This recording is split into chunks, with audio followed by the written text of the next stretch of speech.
అందరికీ నమస్కారం అండి. ఈరోజు మత్స్యశాఖ చేపపిల్లల ఉత్పత్తి కేంద్రంలో గౌరవ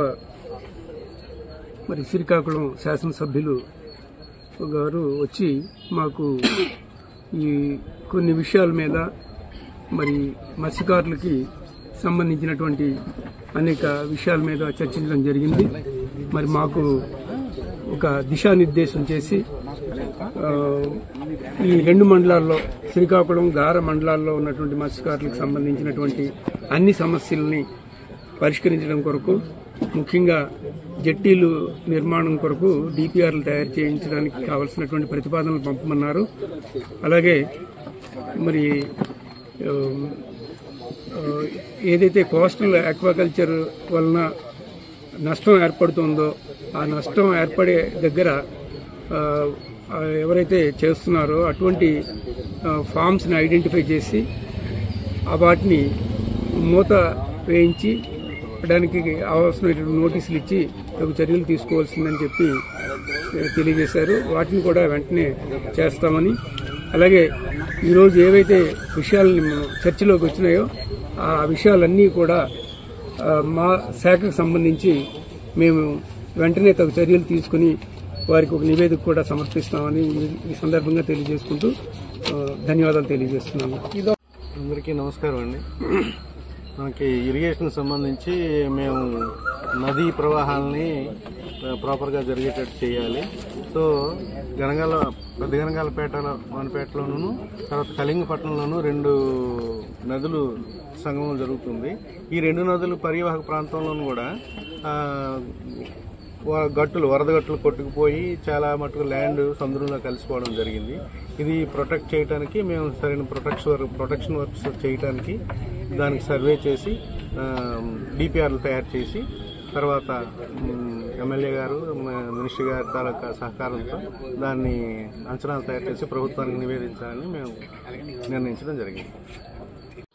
ఈరోజు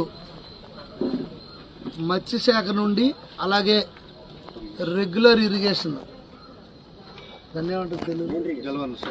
మైనర్ ఇరిగేషన్ చిన్న నీటి పారుదల శాఖ వారితో ఈరోజు ఇక్కడ డిడి మత్స్యశాఖ వారి ఆఫీసులో ఇక్కడ రివ్యూ జరిగింది.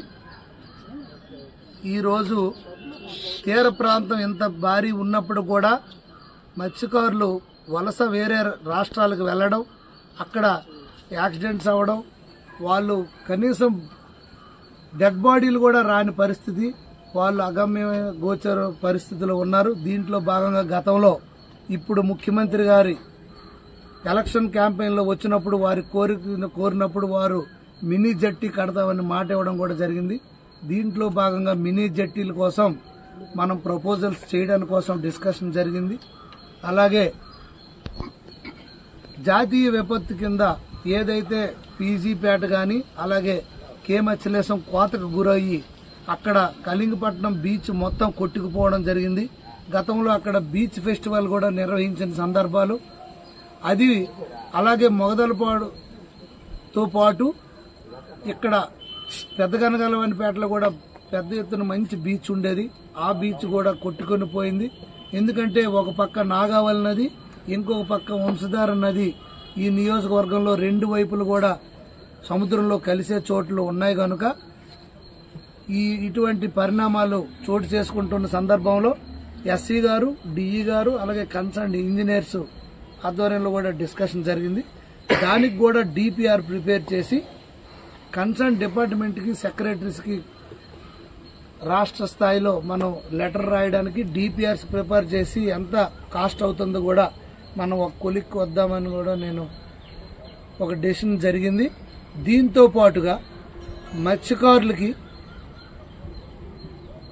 Motorised boats, non motorised boats ఏవైతే ఉన్నాయో అవి రిజిస్టర్స్ కొన్ని కాలేదు, అవి కూడా రిజిస్టర్ కావాలి.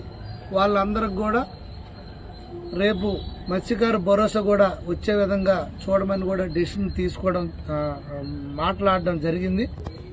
దాంతో పాటుగా ఏదైతే ఫిష్ కల్చర్ పెద్ద ఎత్తున రివర్ బెడ్ లో కొన్ని ఆథరైజ్డ్ గా అనాథరైజ్డ్గా పెద్ద ఎత్తున జరుగుతున్నాయి. అలాగే పెద్దగనగాలపేట సీసోర్లో కూడా జరుగుతున్నాయి. దీనివల్ల ఆ ఊర్లో వాటర్ పొల్యూట్ కూడా అవుతుంది కనుక అక్కడ ఆ ఫిష్ కల్చర్ ఏదైతే ఉందో దాన్ని ఆపి వారికి స్పష్టమైన ఆదేశాలు ఇచ్చి దాన్ని డెమాలిష్ చేయడానికి కూడా చేయమన్నాం. దీంట్లో భాగంగా ముందు పవర్ డిపార్ట్మెంట్కి మనం లెటర్ రాసి ఇమ్మీడియట్గా పవర్ కట్ చేయమని కూడా